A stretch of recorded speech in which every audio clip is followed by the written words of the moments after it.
O que eu quero fazer na devocional de hoje é repassar para vocês algumas observações de grande relevância, assim eu penso, que tenho ouvido e lido durante o meu tempo de preparação das devocionais passadas em Efésios capítulo 4.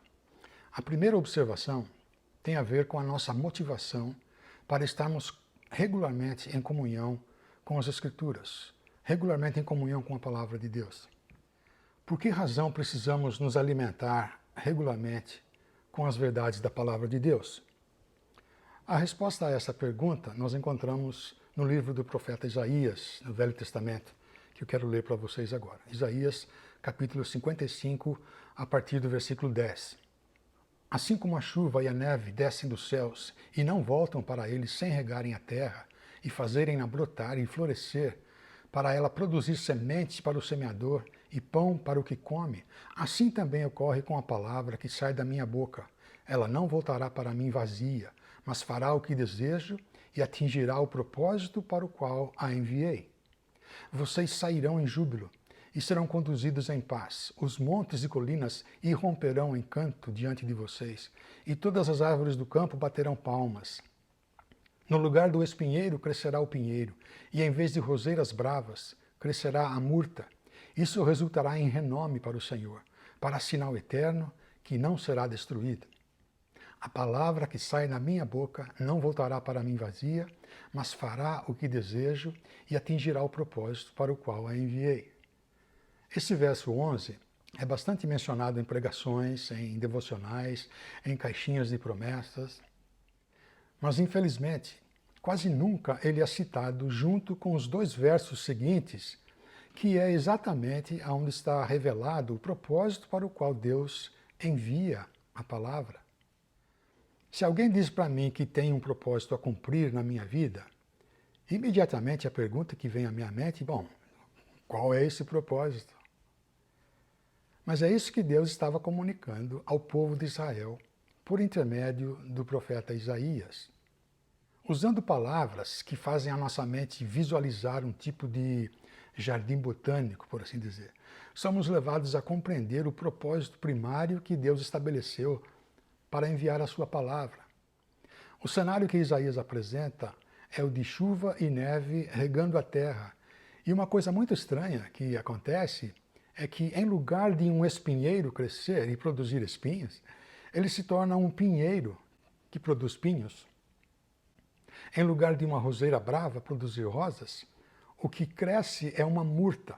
Conforme eu vi um engenheiro agrônomo falar, murta é uma fruta silvestre, popularmente chamada de murta do mato, ou ameixa do mato, ou também de murtinha, que é bem típica da região do Nordeste brasileiro.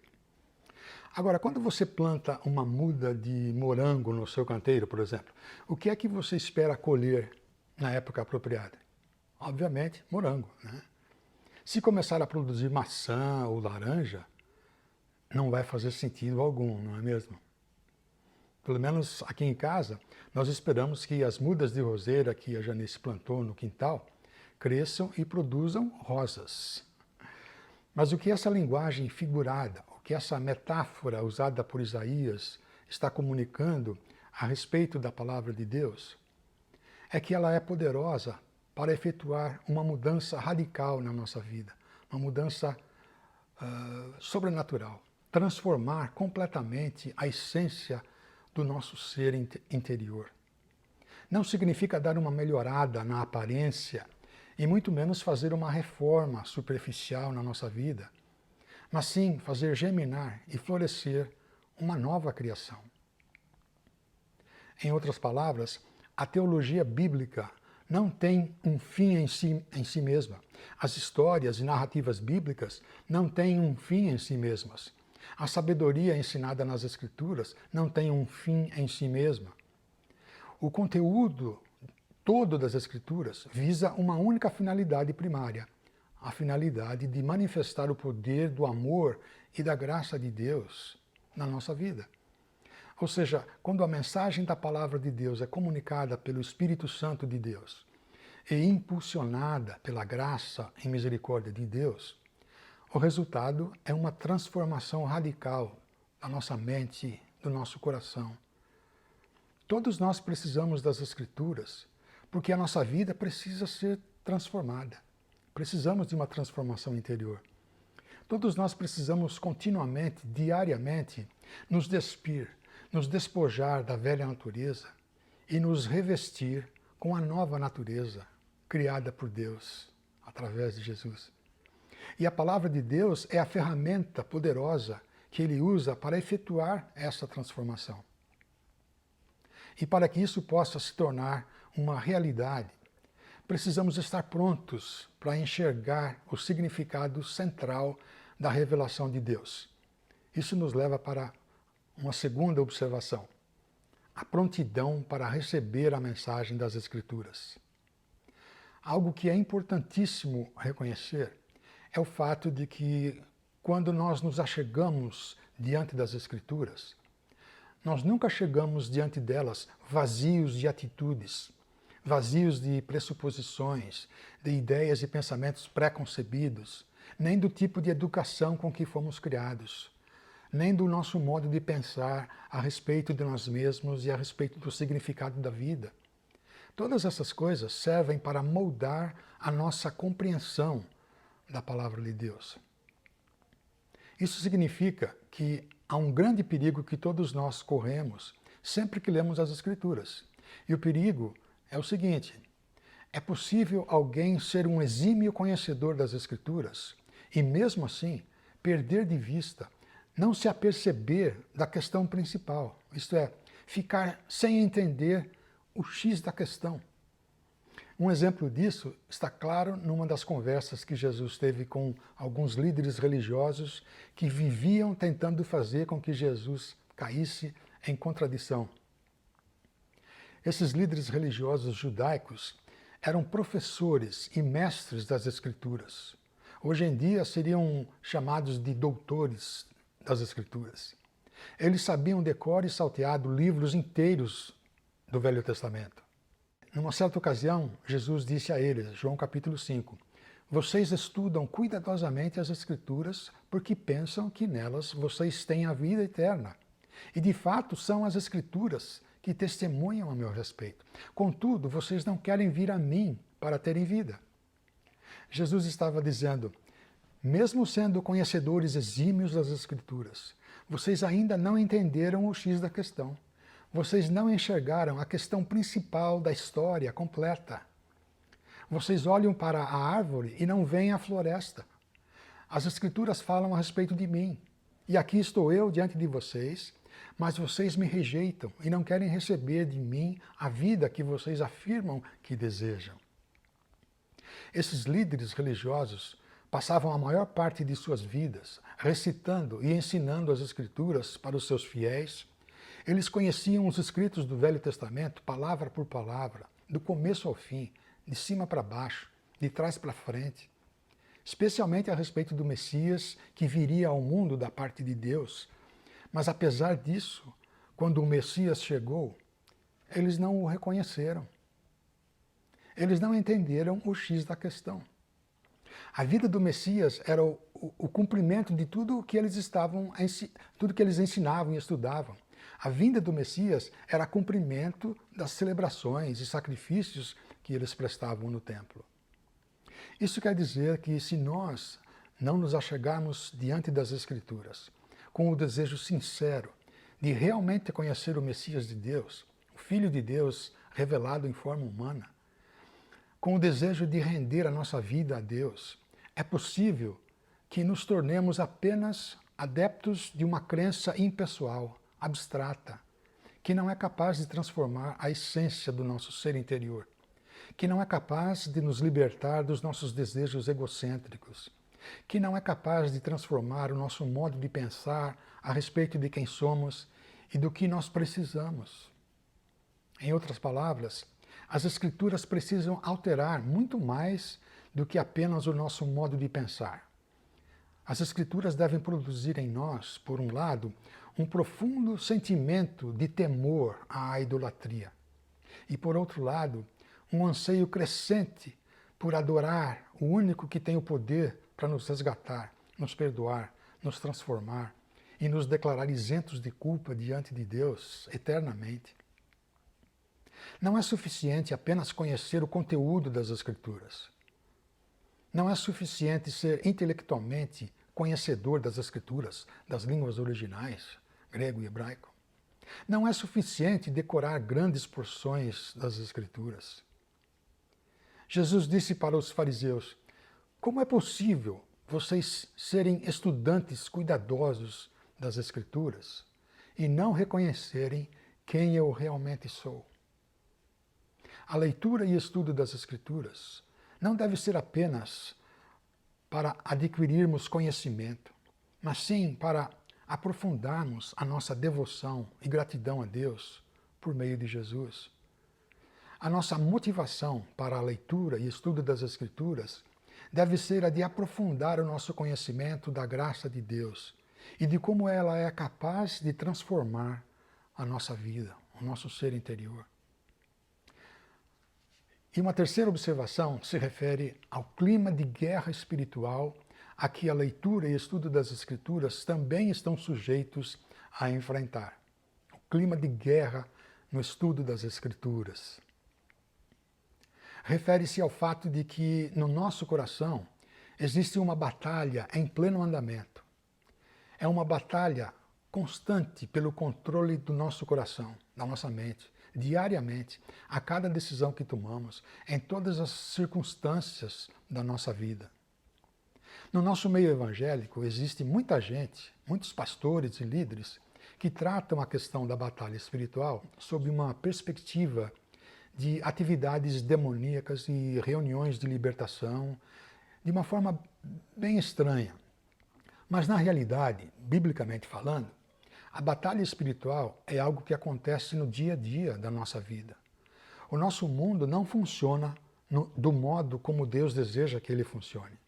E enquanto estivermos vivendo nesse mundo com a nossa natureza pecaminosa ainda viva dentro de nós, teremos que viver constantemente lutando contra vozes sedutoras de tentações pecaminosas que chegam à nossa mente. É por causa disso que o nosso relacionamento matrimonial é uma batalha espiritual. A educação de filhos é uma batalha espiritual. A nossa conduta no trabalho é uma batalha espiritual. E certamente o estudo das Escrituras é uma batalha espiritual. Todas as vezes que paramos para ler e estudar a Bíblia, nós precisamos estar conscientes de que o nosso coração, naturalmente, possui uma predisposição egocêntrica que é antagônica, que é desfavorável às verdades das Escrituras. Não há dúvida alguma de que a leitura e estudo das Escrituras é uma batalha contra a dureza e insensibilidade do nosso coração, contra a nossa natureza humana pecaminosa. No Evangelho de Lucas, capítulo 18, temos o registro de uma parábola que o Senhor Jesus contou aos seus discípulos em relação a pessoas que confiavam em justiça própria. É a parábola do fariseu e do publicano, que vocês devem conhecer. Lucas capítulo 18. 2 homens subiram ao templo para orar. Um era fariseu e o outro publicano. O fariseu, em pé, orava no íntimo: Deus, eu te agradeço porque não sou como os outros homens, ladrões, corruptos, adúlteros, nem mesmo como este publicano. Jejuo 2 vezes por semana e dou o dízimo de tudo quanto ganho. Mas o publicano ficou à distância. Ele nem ousava olhar para o céu, mas batendo no peito dizia: Deus, tem misericórdia de mim, que sou pecador.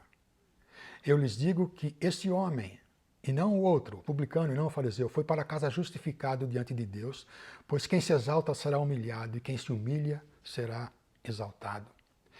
Eu entendo que o propósito do Senhor Jesus contar essa parábola foi o de ensinar os discípulos a respeito da atitude correta com que eles deveriam se achegar a Deus. E Jesus fez isso contrastando uma pessoa que tinha um profundo conhecimento intelectual, religioso, com uma pessoa que tinha uma profunda consciência da sua necessidade da graça e misericórdia de Deus. 2 atitudes distintas de como alguém deve se achegar diante de Deus. um com uma atitude farisaica, de orgulho por seu bom comportamento moral em comparação com o comportamento de outras pessoas, né? Apresentando algumas realizações para servir de prova disso. E para mim o fato mais chocante na atitude do fariseu é que basicamente ele estava dizendo para Deus: eu estou aqui na tua presença, no teu templo, mas eu não preciso do Senhor. O meu jeito de viver está indo muito bem. É isso que ele estava dizendo. Enquanto que o publicano se apresentou diante de Deus com uma atitude devastadora, de vergonha, por causa de contínuas evidências de fracasso em ser a pessoa que Deus esperava que ele fosse. A atitude de alguém que se achega diante de Deus arrependido, clamando pela graça e pela misericórdia de Deus. Então, hoje, com base nos textos bíblicos que acabamos de considerar, eu espero que Deus continue a fazer brotar em nós um anseio crescente por conhecer mais a sua palavra.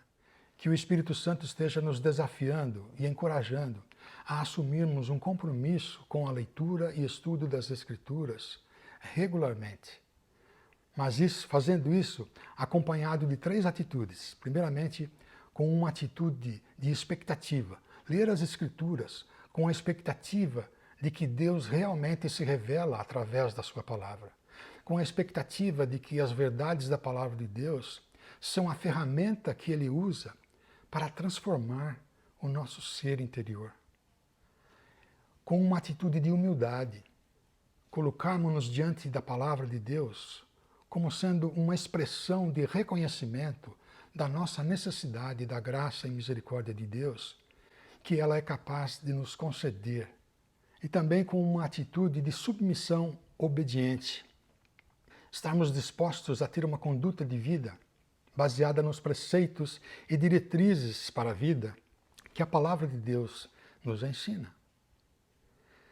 Se nos achegarmos diante da palavra de Deus sem a expectativa de sermos transformados, sem reconhecermos a nossa profunda necessidade da graça e misericórdia de Deus, e sem estarmos dispostos a vivenciar as verdades que ela ensina, então será nada além do que uma enorme perda de tempo, porque é uma clara evidência de que o nosso coração está cheio de orgulho, evidência de que o nosso coração está fechado para enxergar a graça de Deus, evidência de que o tempo passado diante das Escrituras será nada mais do que um mero exercício intelectual, com informações abstratas e inconsequentes para o nosso viver diário.